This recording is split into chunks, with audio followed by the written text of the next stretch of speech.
Hi hello ನಮಸ್ಕಾರ, ಎಲ್ಲರೂ ಹೇಗಿದ್ದೀರಿ? ಚೆನ್ನಾಗಿದ್ದೀರಾ ಅಂದ್ಕೋತೇನೆ. ನನ್ನ ಯೂಟ್ಯೂಬ್ ಚಾನಲಿಗೆ ಸ್ವಾಗತ ಸುಸ್ವಾಗತ. ಹಾಗೆ ಇವತ್ತು ನಾವು ವಾಂಗಿಬಾತ್ ಪೌಡ್ರನ್ನು ಮಾಡೋಣ. ತುಂಬ ಚೆನ್ನಾಗಾಗುತ್ತೆ. ಇಲ್ಲಿ 2 ಸ್ಪೂನ್ ಕಡಲೆಬೇಳೆ ತಗೊಂಡಿದ್ದೇನೆ, 1 ಸ್ಪೂನ್ ಜೀರಿಗೆ ಮತ್ತು 2 ಸ್ಪೂನ್ ಧನಿಯಾ, ಚಕ್ಕೆ ಮತ್ತು ಮೊಗ್ಗು ಇವಿಷ್ಟು ಬೇಕಾಗತ್ತೆ. 2 ಸ್ಪೂನ್ ಉದ್ದಿನಬೇಳೆ, ಒಂದು ಅರ್ಧ ಟೀ ಸ್ಪೂನ್ ಆಗುವಷ್ಟು ಮೆಂತೆ, ಹಾಗೆ ಒಣಮೆಣಸಿನಕಾಯಿ ಒಂದು 8-10 ಒಣಮೆಣಸಿನಕಾಯಿ ತಗೊಂಡಿದ್ದೇನೆ. ಸ್ವಲ್ಪ ಕಡಿಮೆ ಪ್ರಮಾಣದಲ್ಲಿ ಮಾಡ್ತಾ ಇದ್ದೇನೆ. ಎಲ್ಲದನ್ನು ಈಗ ಡ್ರೈ ಮಾಡ್ಕೋಬೇಕು.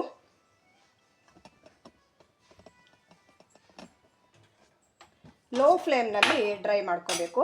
ಫಸ್ಟ್ ಉದ್ದಿನಬೇಳೆ ಮತ್ತು ಕಡಲೆಬೇಳೆಯನ್ನು ಡ್ರೈ ಮಾಡ್ಕೊಬಿಡೋಣ.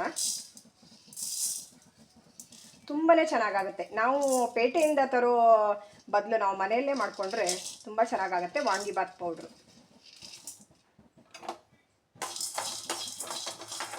ಇದಕ್ಕೇನು ಎಣ್ಣೆಯ ಅವಶ್ಯಕತೆ ಇಲ್ಲ, ನಾನು ಎಣ್ಣೆ ಹಾಕ್ತಾ ಇಲ್ಲ, ಹಾಗೇ ಡ್ರೈ ಮಾಡ್ತಾ ಇದ್ದೇನೆ.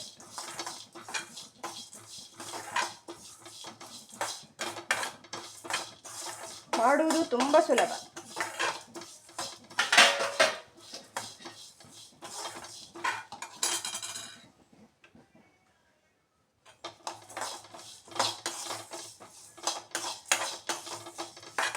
ಗೋಲ್ಡನ್ ಕಲರ್ ಆಗಬೇಕು ಸ್ವಲ್ಪ ಇದು.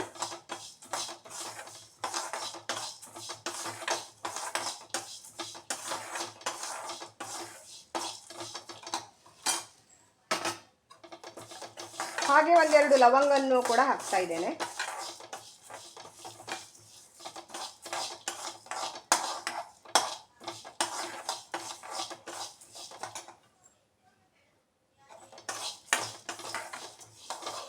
ಈಗ ಧನಿಯಾ ಜೀರಿಗೆ ಎಲ್ಲ ಒಟ್ಟಿಗೆ ಹಾಕಬಹುದು.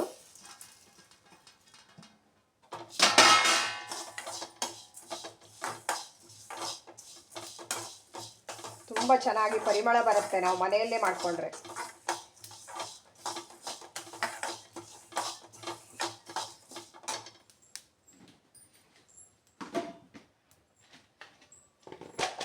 ಒಂದು 4 ಲವಂಗವನ್ನು ಕೂಡ ಹಾಕ್ತಾ ಇದ್ದೇನೆ.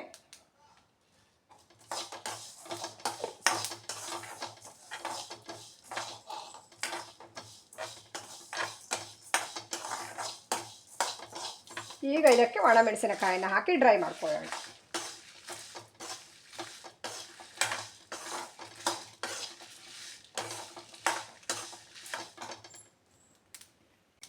ಇಷ್ಟು ಡ್ರೈ ಆದರೆ ಸಾಕು. ಇದು ಇನ್ನೂ ಕೆಂಪಾಗೋದು ಬೇಡ. ಈಗ ಆಫ್ ಮಾಡೋಣ. ಸ್ವಲ್ಪ ತಣ್ಣಗಾದ್ಮೇಲೆ ಪೌಡ್ರ್ ಮಾಡೋಣ. ನಾವು ಇದಕ್ಕೆ ವಾಟೆ ಹುಳಿಯನ್ನು ಬೇಕಾದರೆ ಸೇರಿಸ್ಕೋಬಹುದು. ವಾಟೆ ಹುಳಿ ಬೇಕಾದರೆ ಸೇರಿಸ್ಕೋಬಹುದು. ಇಲ್ಲಾಂದರೆ ನೀವು ಲಾಸ್ಟಲ್ಲಿ ನೀವು ಮಾಡೋವಾಗ ಲಿಂಬೆಹಣ್ಣನ್ನು ಕೂಡ ಆ್ಯಡ್ ಮಾಡಬಹುದು, ಹಾಕಬಹುದು. ತಣ್ಣಗಾಗಲಿಕ್ಕೆ ಬಿಡ್ತಾ ಇದ್ದೇನೆ.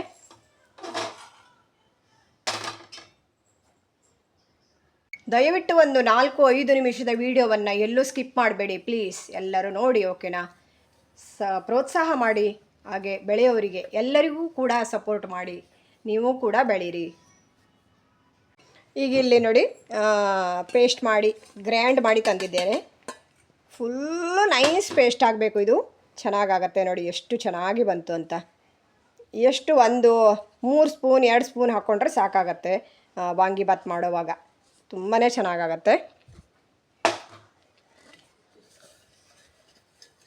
ನಿಮಗೂ ಕೂಡ ಇಷ್ಟ ಆದರೆ ವಾಂಗಿಬಾತ್ ಪೌಡ್ರನ್ನು ನಾವು ಮನೆಯಲ್ಲೇ ಮಾಡ್ಕೊಳ್ಳಿ. Thank you so much friends. Bye bye. ಮುಂದಿನ ವೀಡಿಯೋದಲ್ಲಿ ಮತ್ತೆ ಸಿಗ್ತೇನೆ.